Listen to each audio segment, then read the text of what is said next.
Excellent. Hello, Martin. Hello, Elaine. Hello, Peggy. Hello, Renee. How are you all? Great to have you with us. Thank you so much for joining. Hi, Simon. I'll say what I always say, and it's become a bit of a mantra, which is getting quite dull now, but hopefully not. I'd say this for too many more months. It would be great if we were in a hotel conference room somewhere, and then after the session, we could all get together and have a proper brainstorm and chat about the issues that have been raised, but we're not. And so we have the second best thing, which is Zoom, which we're all very used to. So thank you so much for signing up. We've got a good turnout today. We've got just over 60 people signed up. Obviously, we all know now that less than that will join because it is being recorded. So if you do have to take a call, or there's something that takes your attention away, I will make sure that you are sent the recording link over the weekend. It will go out to the sign-ups first, then it will go out to the EuRA membership, and then in a couple of weeks it will go on to all our social media platforms and to YouTube.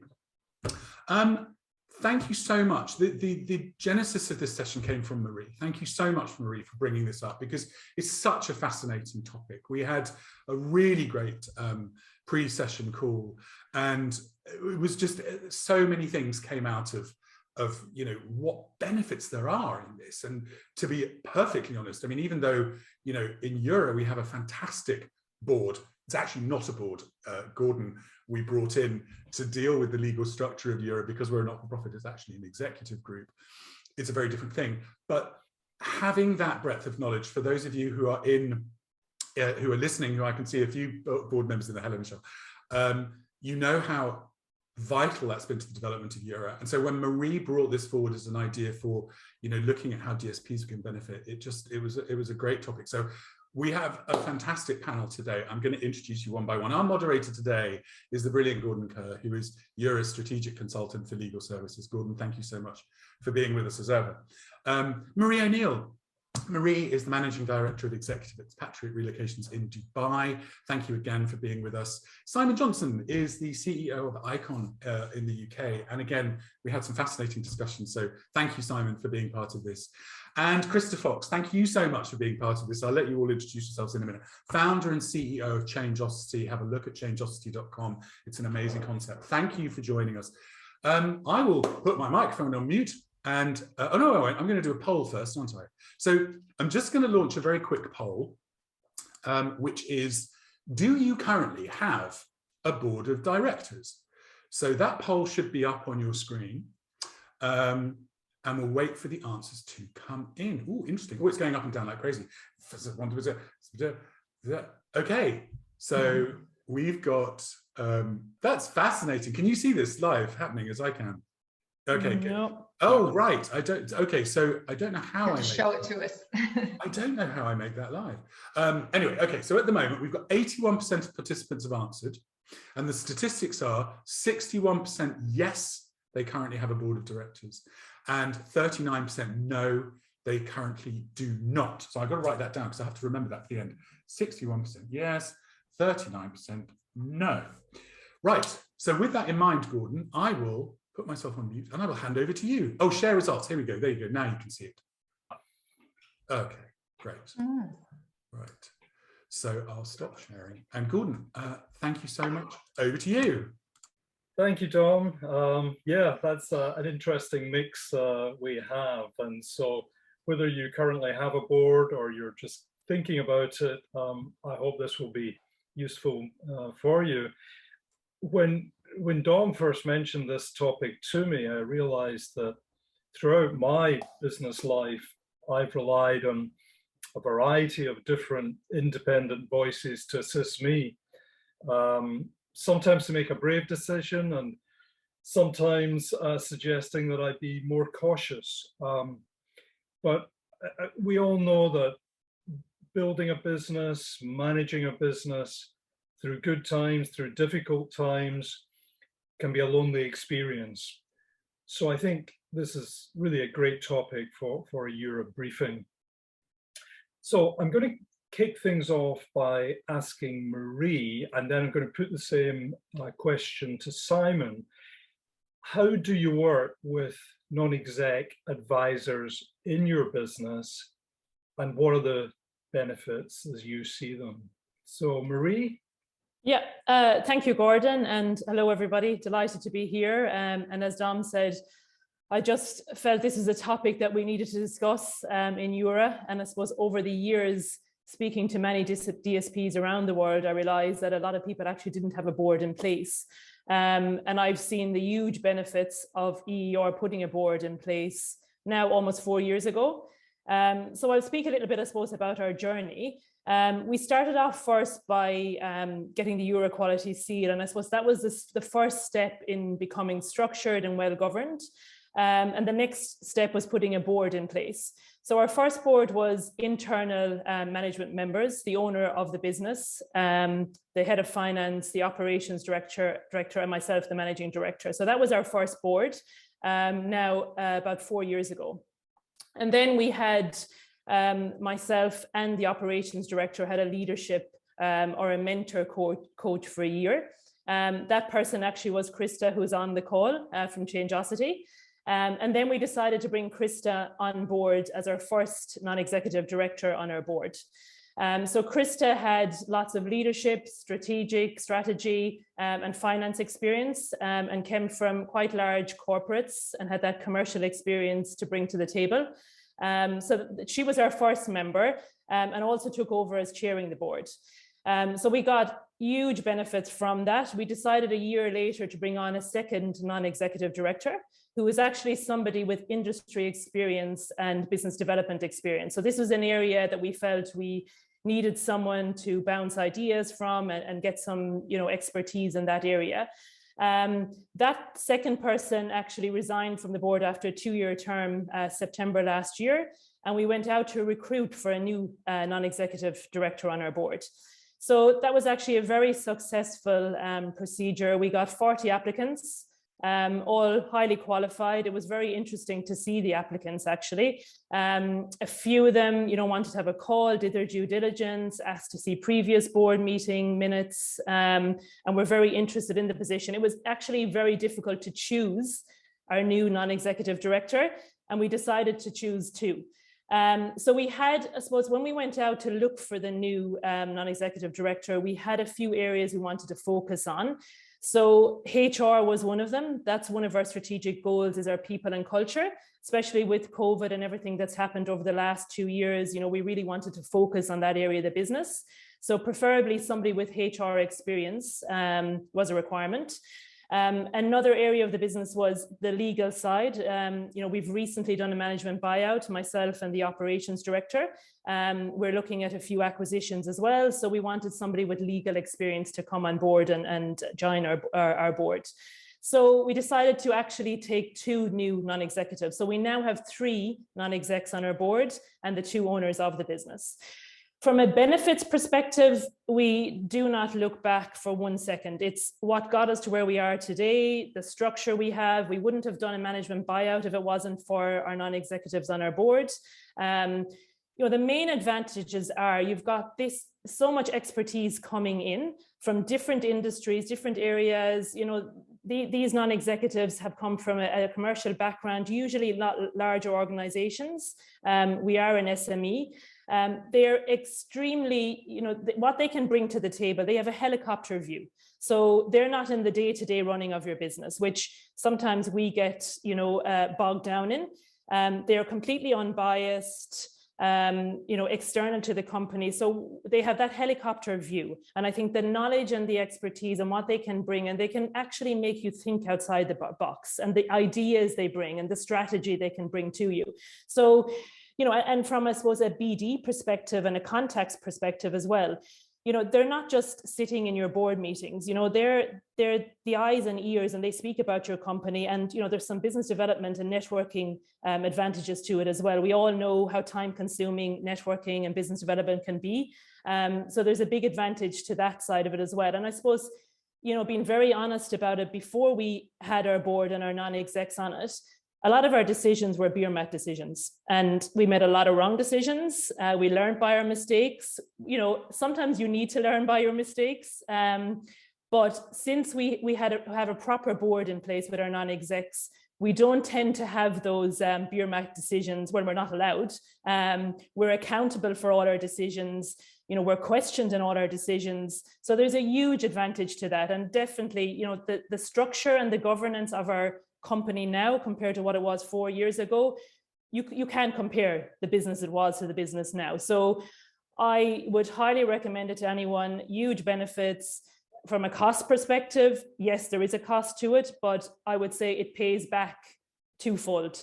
So yeah, I definitely think if you want to get your business to the next level, I would strongly recommend having a board and non-execs on your board. Thanks, Marie. That was fascinating, and we'll come back and pick up on some of these points in more detail. But if I could pass over to Simon. Simon, how did you go about setting up a board? And again, how do you see the benefits for your business? Well, thank you, Gordon. I think we came from it from a very different angle. In fact, for us, it was a moment in history because we started it around 2000. Where was it? 2015. It was about the year before Brexit, if we can go back that far. And so suddenly we had this very major political event that was going to affect us, and we didn't know whether it's going to affect us in a positive way, negative way. And the more we looked into this and the more we realized that the winter change was coming, we realized that we need to have external views on this. So we actually then set up a board based on addressing that criteria initially, but it really moved on from that very swiftly. So we had 4 people on the board. So who do we have? So we had an ex-MP, which was really important to try and actually give us an understanding what was going on politically, what was the actual conversation behind the scenes. What did it mean? What did they mean by X and Y? So that was incredibly insightful. We then actually had a major city investor who actually spends a lot of time and money investing in companies. So we asked him if he would join the board, because he was then be able to give us a viewpoint about what's happening in the city, what that might mean for companies, and what he would be looking for if he was investing in a business, which he's not with us. But the point is, if he was, what would we need to be doing to make sure that we stay on point? We then got an external HR person in, and we got a marketeer in. So actually, we found those 4 people relatively swiftly because one recommended to another. One of the 4 stepped down fairly quickly because we realized that they weren't the right fit for us, but we replaced somebody with some other aspect. But what we then did is that we treated them as if they were shareholders in the business. They weren't, but we employed them and paid them to give us a tough time. And actually, the issue here was the harder and the tougher time you give us, the better, which is kind of a strange thing to want to do. So about 3-4 times a year initially, we actually met up, and I had to do a presentation as if it was a shareholders meeting, explain what we're doing, where we're going. I then had to actually give all the figures about what we're doing and what problems we can see and how we can address it. And then they basically set to and actually made life very uncomfortable for us. Then we had a dinner, and we all actually had a good chat about it and talk about it. But the key issues, we had pre and post homework. So I was giving this information to them before it. They had time to analyze it. And then post it, I gave them all some homework, if you like, to do, to say, well, what should we do in these key areas? And they then worked with us afterwards to try and help develop it. Now, as a result, we were probably in better shape for Brexit, as best as anybody can, because frankly, I still didn't expect that outcome to come through, but it did, so we then could actually deal with it. But the benefits of that just translated to everything. So have we kept it going? Absolutely, we still do it. So we still work with them. I still meet them more individually now since the COVID period, but we actually go through issues. I actually go to them to actually say, these are our problems, this is what we're trying to do, here's what I was thinking of doing. And they actually then really come back with a series of questions. They say, well, have you thought about this? What's your thinking on this? What's your thinking on that? And the more you do that, the more expose any weaknesses you may have in your plan. And that's how it's actually morphed. And it's been going now for a considerable number of years. In regards to whether I think it's worth it, yeah, it's absolutely worth it. Because I think you said at the beginning, Gordon, that running a business can be quite a lonely thing. And one of the things here is you can actually go to this board and you can really talk to them. You can really explain what's going on. You can open up about it. You don't have to feel uncomfortable about it. That's what they're there for. And they really help challenge that. And so it's probably been one of the best decisions we've had. It's probably taken a few years as well for the real benefit that to filter through. I thought it'd be almost instantaneous, but it does take a bit of time. But I would say we're a much better company for it. Thanks, Simon. And well, clearly, both Marie and Simon are very, very positive about this. But Simon, maybe I could just pick up on one of the things you said about one of your non-execs proved not to be a good fit. And I just wondered if you could say a little bit more about that. I mean, not obviously disclosing the individual and particular problems, but just to give us a bit of balance here, it's possible then to get the wrong person in, and I wonder what is the wrong person from your point of view. It's probably easier to get the wrong person than it is to get the right person in. So from our perspective, this was somebody who had a lot of marketing experience. They knew how to take a brand or a message to market. And the more I spoke to this individual initially, I thought this is just an incredibly skilled guy. He knew what he was talking about. It was really helpful. I couldn't wait to get him in there for him to kind of really analyze what we're getting right and what we're getting wrong. So the question is, well, why did we then part company with him? And the issue was that he was used to working for very large companies, not SMEs. His experience was in big firms, and he was looking at it from a different angle.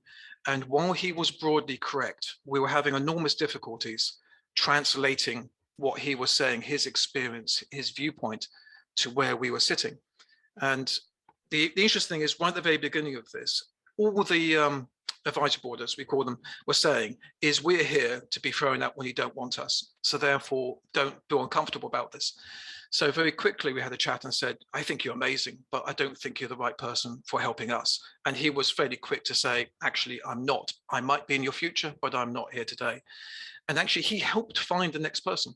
And that was really interesting because he said, look, I think I've got other people I know would be really useful. So we went for the process, and he introduced me to another guy who we got on like a house on fire with. He's just brilliant. He gets where we're coming from. So it's really trying to understand the fact that you've got to find people who understand where you are now and how you can move it forward. And we probably got that bit of it wrong initially. Yeah, that's very interesting. So I always think when we're having this kind of discussion, it's just as valuable to talk about the things that can go wrong as well. So thanks for sharing that, Simon. Right, let's look at the other side of the coin, and I'm going to bring Krista in now. Maybe just to start, Krista, you can talk about your own experience in working with different SMEs. But I'd like your perspective on how you see the value you can bring, a non-exec can bring in, and maybe even the negative of that. Why is it not more widespread among SMEs, in your opinion? So over to you, Krista. Probably because it sometimes goes wrong. Listening to Simon's thoughts, I mean, yeah, it's really, really interesting to hear what both Marie and Simon have said there. And I mean, my particular experience with this really happened when I was in the corporate world. I'd sort of done a number of different qualifications, including the Australian Institute of Company Directors, and so sort of through that become very interested in governance, and found myself working for Dubai government, and I was in a senior role in one of the largest economic zones in the world, called the DMCC in Dubai, with sort of, you know, initially, you know, several thousand, and eventually after 6 years rather, 16,000 SMEs. And I think, you know, one of the things that kept striking me time and time again is that, you know, as an SME, it's very difficult to cover off on every aspect of sort of performance, you know, functionally as well as, you know, technical industry knowledge. And so very often I was coming across these sort of terrible stories of avoidable failures or very difficult circumstances.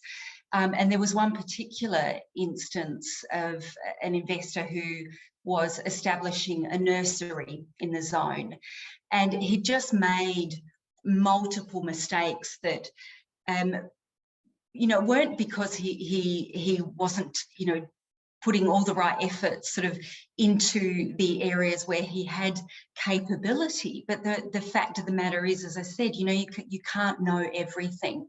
And these were things that I really felt, had he had an advisory board at that time, probably somebody might have asked some of the questions that would have saved him a lot of, you know, time, cost, and do-over, and, you know, also a huge amount of emotional anguish. And so I, you know, I really saw that the regulator was not playing that role. But, you know, where were these practical ways of SMEs in an, you know, affordably bringing in the kind of expertise that can help them be more strategic and to grow.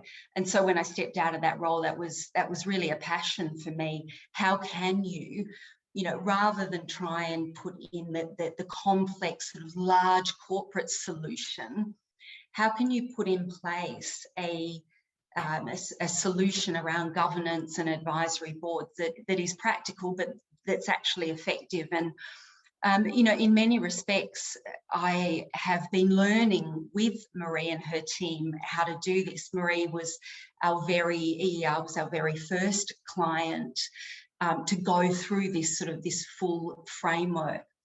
And what do we do? I think what non-executive directors and an advisory board does is it opens up thinking in different directions. If you've got a good non-exec director, they ask intelligent, open questions. There's diversity of thinking and experience. Hopefully you've also got someone who has had a portfolio career, so they've sort of tapped into a lot of different functional areas, but a lot of different industries. And, I'm a big believer in applying use cases and solutions to sort of new areas. So sometimes it might not be the obvious application, but some of the things that we've done in EER have actually come from other industries. What do you also get from an advisory board? You get a framework that makes sure you're thinking about risks, that you've got a business continuity plan in place, that you're not making the decisions sort of on the beer mat, but that you're actually that you're actually got someone who has got that framework knowledge of how to put a business case together. And it might have come from the corporate world, but they simplify it for the SME. And I paused for a second because I saw someone, a comment flashed on the screen about CERDA. And I also know a CERDA group who do something very, very similar in bringing non-exec directors to boards, particularly in Africa, and they're doing a wonderful job of that. I suppose to sort of close that out, why don't SMEs do more of this? I think it's a couple of things. One, probably the sense that I'm not big enough to have an advisory board. That's for big corporates, and I think we're really dispelling that myth now, and that is certainly changing. Perhaps they don't want to invest in it. I'd wish that Marie had said 3 times the value, but we'll take 2. That'll be okay. So you want the proof that this is actually a valuable investment. And personally, I think there's also a sense of judgment. Being afraid that maybe I'll be judged here and there are some things that I'm not doing very well. So it does take a lot of courage, I believe, for a leader to step forward and say, I'm going to open myself up to criticism here and show my vulnerability. The reality, of course, is when you get the right non-exec director on board, they're on your side. They're not trying to trip you up. They're actually trying to make you more successful.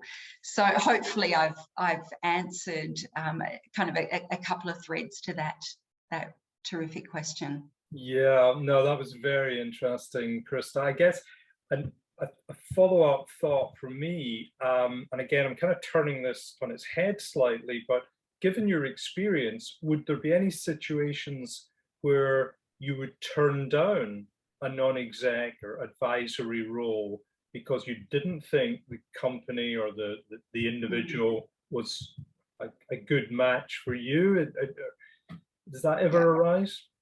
Yeah, oh, absolutely. I mean, there have been times where I've been approached for a position, and I think much like the example Simon just gave, I've actually recommended somebody else. So I think that's sort of the first instance where, when you do your due diligence, and I have to say, when we went through the due diligence process to bring on the next non-executive director for EER, I mean, it was a rigorous process, and hopefully we'll get the chance to talk about that later.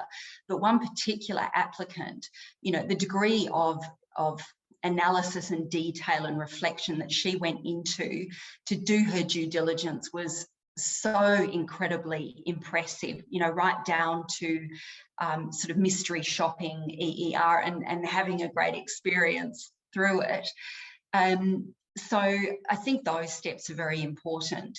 And of course, the only thing you have in the end is your own reputation. So, you know, choose very carefully, I suppose, as a non-exec director from this side, in the companies that you work with, because of course, while not every company is perfect and many will have requirement to put better governance in place, what you don't want to do is just step into an organisation that's extremely laissez-faire about their morals and ethics, because those are things that are very difficult to change, and the fit, you know, simply might not be there. But otherwise, you know, it's a real thrill to be invited and have the opportunity to, you know, hopefully help an organisation to improve. Yeah, let's develop a little bit further. We've touched on this, particularly Simon already, so I'll maybe go back to Marie on this. The question of finding a good fit. So in terms of those listening or watching us just now who may be thinking about starting that process, how did you start, Marie, in finding a good fit for you? Yeah, and I suppose firstly, Gordon, on that, you know, the fit culturally wise, it needs to be a good fit culturally wise. They have to align with the overall strategy of your business, short and long-term goals. As well, the good fit, I suppose, as I mentioned earlier as well, it depends on what knowledge gaps you're looking for. You know, I suppose first you need to look at the areas that you want them to have the experience and knowledge in. And that would be a good fit as well. And I suppose kind of going back to as well, what's not a good fit, you know, when we did the whole recruitment phase of finding a new non-exec, you know, very clearly a few applicants were just after what the fee was, which straight away we were like, okay, they're not interested in our business. They're just interested in the fee for attending a board meeting. And that was it. So we filtered a few out immediately from that. And you know, by having a conversation and meeting with the people, you know, we met with all the applicants, we fine-tuned down to the last 5 or 6, had a coffee with them, we met some of them twice. You know, you can, by a 1 hour or 2 hour conversation, you find out quite quickly whether they're going to be a good fit or not on your board. And, you know, it is very important that it is a good fit. And, you know, I'm sure like Krista will vouch for me on this. You know, from the minute we set up our board, we had a very open environment. We're probably a bit too open. And even from a language perspective, it got a bit colorful at times. And, you know, it was very important that that environment remained open and that everyone was comfortable to challenge, to speak their mind. So, you know, finding someone that could fit into that was very important for us as well. So I suppose, yeah, it's important to find a good fit, to identify what you're looking for, but as well to identify what to avoid as well, and definitely avoid those people that are just after the fee. And I suppose as well, you know, Krista and the second non-exec we had on the board were personal contacts of mine who I had known for many years. And, you know, I knew that they would be a good cultural fit. I got on well with them. So I think that's important too. You know, your own network, you can easily find people or identify people who you think would be good fits on your board. Yeah. Simon, is there anything you would like to add to that on this question of how do you find a good fit? I think it's in my personal story is don't force it. Because it started off by somebody I'd known for a long time. It was a city chap who actually then said, you know, let's have a chat about what's going on. Let's really talk about it. The more we talked about it, the more we then started realizing that we had gaps in this conversation. That led to the XMP, and for somebody we knew of somebody else, we actually got talking to them. And what was really interesting there is we approached him and said, you know, would you take part? And he went, yes. And it was only a little later, he went, wait, do I get paid for this? And I actually thought this was really interesting because he was interested in the conversation before he was interested in any sort of benefit he gets from it. So I immediately warmed to him. And then again, that then led to the HR person, which we knew we wanted. But again, through those connections, we then got to somebody who worked for a major embassy in the UK. We had no connection with him, but he knew of us and was very interested to help. So he had a global perspective on it because he was in charge of things from a global viewpoint from this embassy aspect. And then last we got to the marketing person. So did we set off saying, right, we want 4 people and we want to cover these disciplines? Not really. I mean, on hindsight, we could have started like that, but it sort of organically grew. And did we stop at 4 because we didn't want a 5th person? No, we stopped at 4 because we had the right balance there, and it just felt right. And again, as soon as we realized that was one change we need to make, we've stayed with them.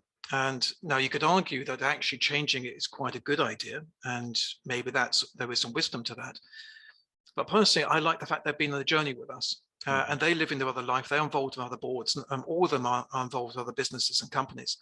So it hasn't got stale in any way or form. These are still really exciting people to talk to. And I just generally get excited about it anyway. You sit with them and go, well, what's going on in the city at the moment? And say, well, let's have a cup of coffee, let's talk about it. And then you really go into it and you go, well, that's fascinating. What does that mean, do you think, for us? And he will then explore that for you. And it just never gets dull. So that side of the conversation has been great. And then you work with those people to then say, well, okay, so that could affect us. We could benefit from that, but how do we do that? And then you start exploring that avenue, if you like, about actually what we could do, how we could do it. And it's just been fantastic experience, like as I said earlier. But my view is if it takes you time to build it up, it takes you time. Don't force it. Yeah. Can I just add something there, Gordon, as well, just leading on from Simon as well. When we did our recruitment drive for the new non-execs, it was actually quite interesting. And we came across a few people that were in full-time corporate roles, but they were looking to build a portfolio of basically sitting on boards as non-execs so that they could retire early and just basically be a consultant or have a few roles as non-execs and build up that experience to get to that stage. So that's what I found was very interesting. And yeah, you could get somebody extremely experienced for quite a reasonable fee that just wants to build up their experience of sitting on boards. Yeah, no, that's I mean, my impression in the UK is there is certainly no shortage of people who want to sit on boards. And now, whether all of them are appropriate, whether they would all make good non-execs is another matter. But a huge number of lawyers, accountants, particularly thinking of early retirement, and they're always looking for these opportunities. But yeah, it's interesting you talk about the kind of due diligence you go through to make sure it is the right person. Can I ask about timescale? Would you make an appointment for a year, 2 years, 3 years, or just a rollover appointment? And my other question, from a very practical point of view, is expense. Now, I don't expect anyone to disclose what you pay a non-exec director, but just to get some impression, is this an expensive exercise? Maybe starting with Krista. Yeah, I mean, if I could first, if you don't mind, Gordon, just pick up on one more thing in terms of sort of who you're looking for to join your board. For me, there's another aspect, which is also style or personality. And what can be dangerous is if, we've got all the same kind of person in the room, which might be, your full-on sort of driver style, let's all focus on getting stuff done, or it might be the people in the room who kind of throw their arms up in the air and get very excited about things. I would always encourage trying to have that diversity of thinking, our more analytical folk, our people who are, tend to more toward sort of harmony and relationships, the more visionary style and the more driver style. If you can have that balance, that to me is also a healthy board dynamic as well, because there's often that tendency to find someone who's just like me, who I gel with, and might not test me in the same ways as someone who's different to me. I think in terms of the timescales, I chair the board of the Australian Business Council here in Dubai, and we are appointed for a 2-year term with the opportunity to be reappointed at one additional term only. So that's a maximum of 4 years. So I tend to be of the view that it does make sense to have some sort of a time frame in mind, but not necessarily be too draconian about it, provided that individual continues to, test the boundaries and move things forward, perform, introduce new thinking, and not get stale. Then you've still got the right person in the room. If you've got emotionally mature professional, they tend to know when that time's coming. So, when we work with SMEs through Changeosity, we will actually start to look at when is the time to actually move one person out and replace them with a new non-executive director to bring fresh thinking. Where you can also, for those sort of 61% who do have boards, and you may be doing this already, do some board effectiveness assessment on an annual basis, where you actually do a 360-degree feedback on each, or not 360 in that case, but the board does feedback on each other, on themselves. You do a self-assessment, you do assessment of others. If you've really got a board that is emotionally mature enough to, to take the pressure of feedback, then you're able to continuously learn and improve. And indeed, our agendas always include some form of learning and development, not just for the organisation, but actually for the board. And it can be a very simple segment that is, we all have to read a certain book and bring to the table some fresh ideas around that, or it might be a podcast if people are time poor, depends on the circumstances. But I would say have some guidelines in place for time frame, but don't be too rigid. Marie, any thoughts on time scale and how much it costs?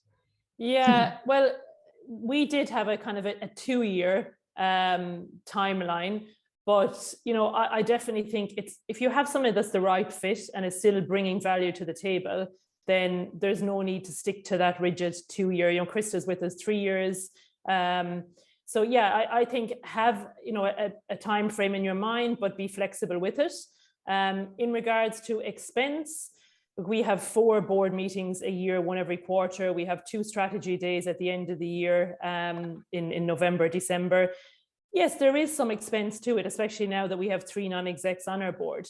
But I definitely think it's worth the money we spend on it. The value, what we've got back, and how the company has grown. I definitely don't regret a penny we have spent on it. Wait, Krista will be pushing up her fees now next week. I mean, I'm more than happy if anyone wants to sort of know individually, what's sort of the going rate, just so that they can test the market a little bit. More than happy to, do private message. Yeah, and presumably, Krista, somebody coming in as non-exec chair would be paid more than another non-exec director, for example. Yeah, that's right. Yeah, it's a little bit more, but I mean, we may well do things differently to some other organisations that do this kind of work. So it's not just the non-exec director coming in, it's the whole framework and the workspace, and we provide a portal for our board members, in which is the organisation's strategy, the balanced scorecard, their sort of tracking of objectives, the risk frameworks, and various other tools in the toolkit that is then accessible to the board members. So it's developing the terms of reference, making sure that we've got the agenda in shape well in advance, circulation of the financial reports and the strategy documents. And and let me say, I know this all it all sounds like, wow, that's too much. For most boards, it doesn't start that way. We gradually work toward having all of those things in place, because as an SME leader, you're extremely busy doing so many things. You simply can't spend 2 weeks pulling together every single governance document that you might not have done in the past 5 or 10 years. It has to be a journey. Yeah, yeah. Second on that, I would just agree that it was a journey for us, and we've only got to the stage now where everything is on that portal and online. And in regards to accountability, it's fantastic because you have actions. They're green, they're orange, they're red. So if you come to the next board meeting and they're all red, as a human, that's quite embarrassing to and as the managing director or the operations director. So it's fantastic to manage everything, to monitor everything, and to basically push us to get stuff done. Yeah, actually, and I'm conscious of time, so we leave plenty of time for questions and answers. But Marie, just a follow-up question on something you said earlier about starting with a mentor and then you moved on to a formal board structure. Again, I'm sure some watching this who don't have an advisory board of any kind in place just now may be thinking, well, should I take the mentor step first? How do you see that? Yeah, I would definitely say it's a good first step, and it gets you to the stage to be able to open up and talk about your business, have that board or that person to bounce things off. And as someone said earlier, I don't know who said it, it is lonely and quite difficult as a business owner or, someone managing a business. And we all need that person to bounce ideas off and I suppose to kind of reassure us and help with your overall confidence. So that was definitely a very good step for us. And then a natural progression from that to a board with non-executives on it. Yeah. Whereas Simon, you went straight to non-execs, in fact, 4 non-execs as it happened. Any thoughts on that? Was that just the right thing given the size of your business?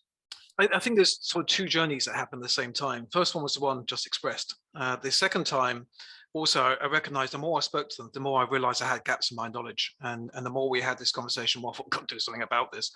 So basically went back to university and did a university course. And the end result of that is that on that course, I had a mentor that worked with the business on that and then joined their business group afterwards. So have we dropped one in favor of the other? No, actually, we kept both going. It's worked really well.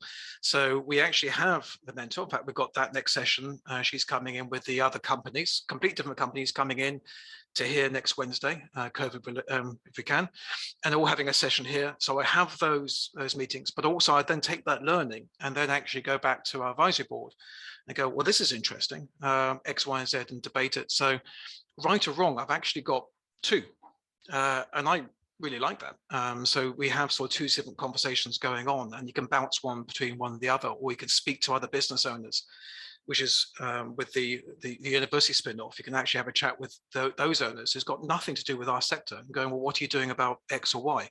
So there's just so many other conversations we had. So that's how we did it. Quickly answering your question earlier, I'm conscious of time in regard to time and cost. We didn't put a time on the advisory board, right or wrong, because it's sort of morphed. But what we actually said, as soon as any conversations got stale or we think we're not getting anything from each other, then we'll call it. And so far, that hasn't happened. So we haven't put that in. As far as the cost, the first year of doing this, there was some explaining to RFD where this money was going and why it's of value. In the second year, there was no argument about it at all. You could see the benefit from it. So it was a large expense year 1, which did raise a certain amount of questions in my mind. But if you can get over that initial period, you'll soon realize the investment is worth it. Yeah. Thanks, Simon. Dom, I know that you have another poll to run, and I can also see there are quite a few Q&As, questions on the chat. So shall I pass to you? I've still got 1 or 2 questions I could throw in, but it sounds as if we're probably reaching a stage where you need to take over again. Brilliant, thank you all. It is fascinating. It really is, and to me, it's a no-brainer. I mean, how much we've got out of the EuRA board, which is a voluntary board over the years. I can't tell you. There's a couple of board members on the call who know how instrumental that organisation, that part of the organisation, has been in driving it forward. Fantastic comments. Thank you very much, Renee. Some non-execs are willing to volunteer on boards to build experience, and it would be good to consider those global mobility retirees who are becoming non-execs, which could develop the community in advance. So thank you for that. If you would like to put a question to any of our brilliant panelists, please do so either in the chat or you can use the Q&A. If you use the Q&A, you can do it anonymously. If you use the chat, I think it does identify you. I'm just going to run this poll, the final poll, which is, so having seen this is difficult because obviously 39% of people said that they didn't have a board. So those of you who said at the beginning that you didn't have a board, would you answer this question, which is, having been part of this session, are you considering bringing a board of directors into your business? Yes, no, possibly. So if you could have a think about that, even if you answered yes to the first one, if for you it's been a super positive experience, just pop a note in there and let us know what you think. So a few more minutes for that, and I'll share the results in a tick. I'll let a few more people respond because we haven't got that many. So yeah, like I say, if you've got questions, please put them either into the chat box or into the Q&A, which allows you to do it anonymously, which you can just open at the bottom of your screen. If you put them in the Q&A, I can't remember whether it shows up on the recording. So in answer to, so we've got, I'll end that poll and I'll share the results, which is very interesting. So yes, and possibly. So that's good. No one's been put off, which we did talk about at the beginning. So well done. Thank you very much. Lilia, thank you for your question. Is the size of the company relevant? I'll put that to Simon, I think, first, if that's okay. And no, I honestly don't think it has any relevance at all. I think it's the question you've got in your head, or the problem you've got in your head. The size of your company, I think, is of no consequence at all. You might be a small business starting. If your ambitions of growth, then yeah, you start there. No, I honestly don't think it's relevant whatsoever. The others may or may not agree. I think if you've got questions, you've got problems, you've got gaps in your knowledge, you've got sort of debate going on in your head, even if you're a single person business, you can still benefit from it. It's as simple as that. Marie? Yeah, I 100% agree with Simon. And I would just say, as long as you're open to somebody advising you and challenging you, then 100%, no matter how small or large your business is. Yeah, I mean, I've found the same thing. And, you know, if it's an affordability issue, then, you know, you've always got the option to sort of start with, you know, either as Renee suggested, you know, resources who are interested in coming in on a voluntary basis, or start with mentoring. But there's really no minimum number of people in an organisation that can't benefit from an outside view. And you know, and perhaps then that organisation can grow as a result of it. One of the things that I've really seen when people do bring in an advisory board is that the leaders themselves really grow in confidence, because they start to get that feedback from somebody who's independent that actually they're doing a good job, probably a better job than they thought they were doing. And that begins to build confidence, which is, you know, not overconfidence, but the right level of confidence to be able to step out and be, you know, increasingly more and more courageous to do things that they might have, you know, previously felt were risky. Michelle, thank you for your comment. What I found as a good step before a board is to use your ambassadors. Most of us build up such relationships in our work life, especially when I was a startup, and some then turn into board members. Very good point. Very good point. Gordon, you had a couple of things that you were going to bring up. Yeah, one of the things I was interested in was how a board, how non-executive directors interact with the existing management team, your executive management team. And I'd be interested to hear how Simon and Marie make that work, because obviously you don't want your existing management team to feel out on a limb here. So how do you deal with that? Yeah, I can take that first, Gordon.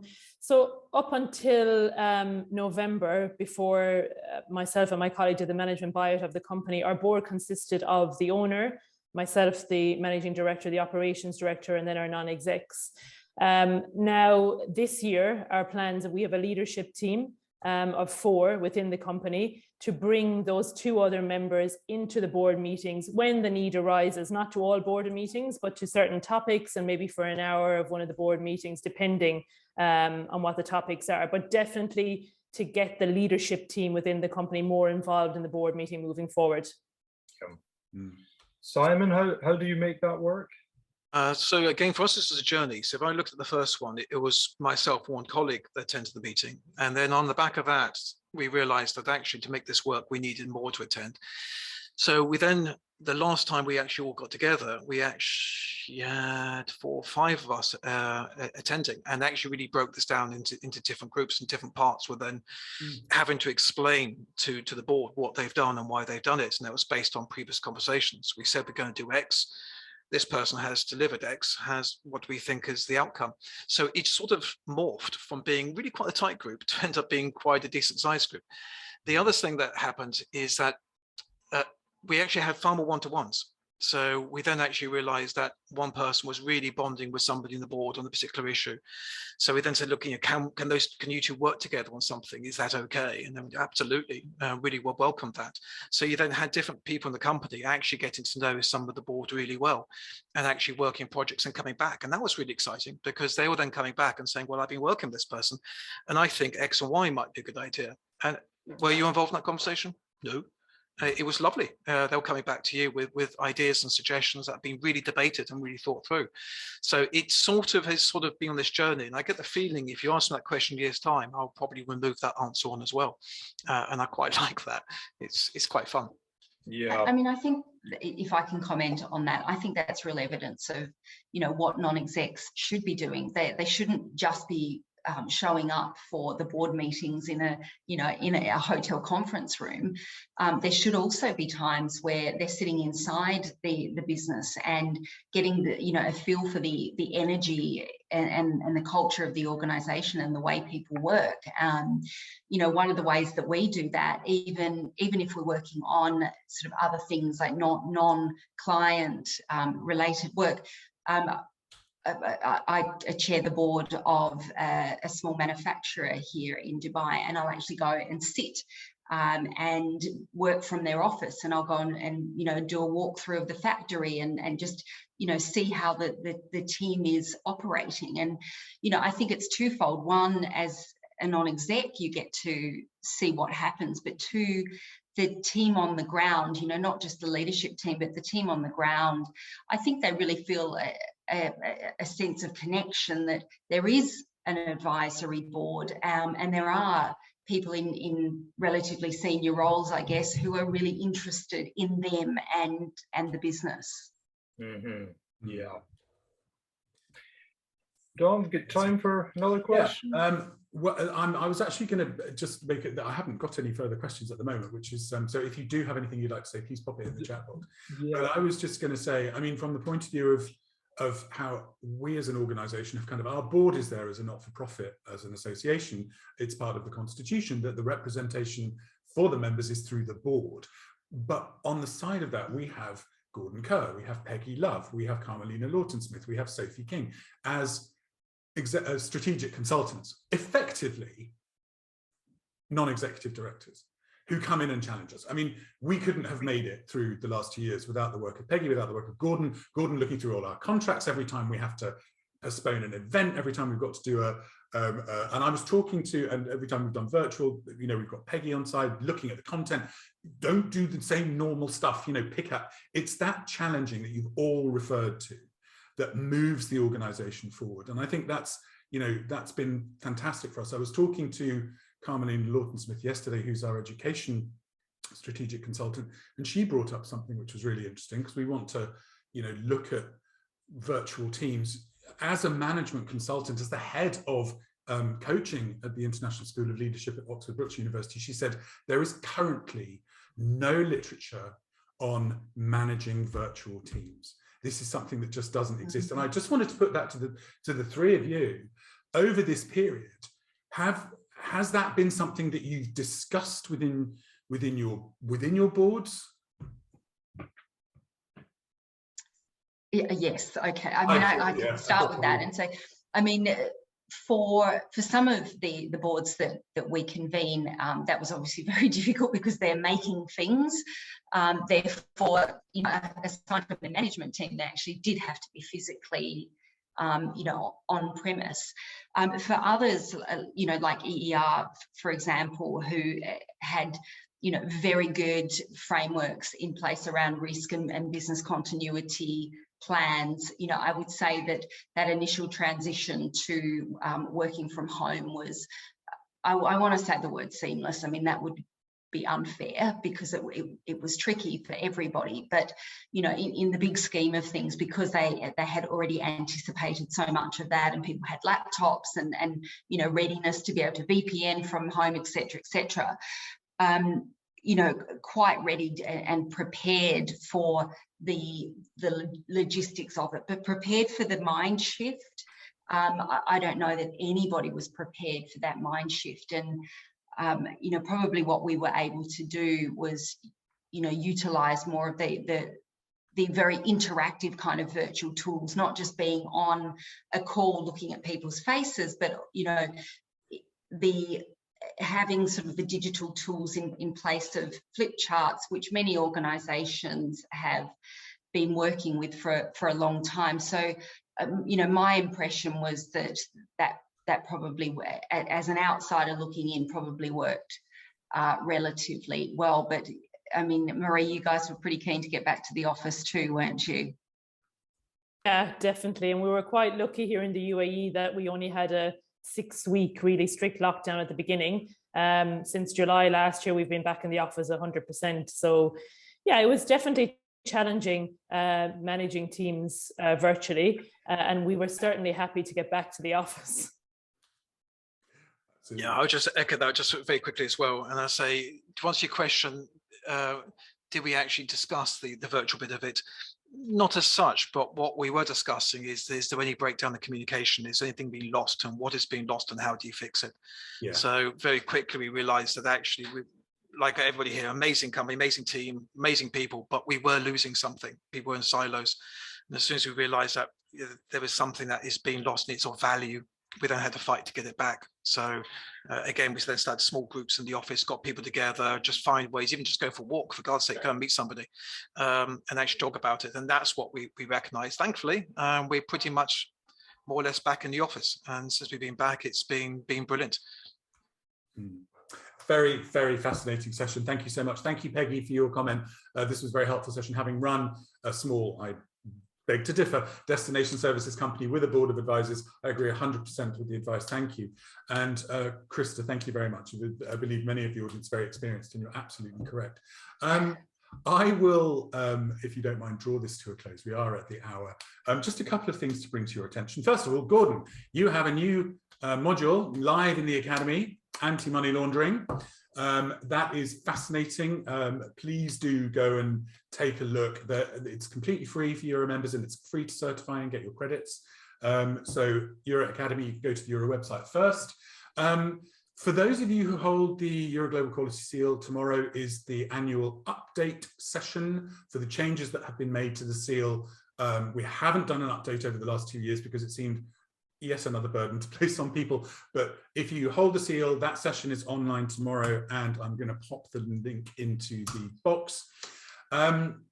We also have sustainability and mobility. That module has just gone live in the EuRA Academy. So again, hit the EuRA website, go to the Get Your Coupon codes, and you can access those for free. The take-up has been phenomenal. Gordon and Simon, Marie, Krista, thank you so much. It's been a really fascinating session. I think we should run this face-to-face. I think it would be a great Q&A drop-in session. If I can find a slot in the civil program, it would be great to sort that out. In the meantime, everybody, thank you so much for joining us. As I say, I'll edit this over the weekend, put it live on YouTube, and send you all the links. But Gordon, Simon, Marie, Krista, Thank you so much. Great session. Thank you, Dom. Take care. Thank you, everyone. Thanks, everyone. Take care. Bye. Bye. Thank you.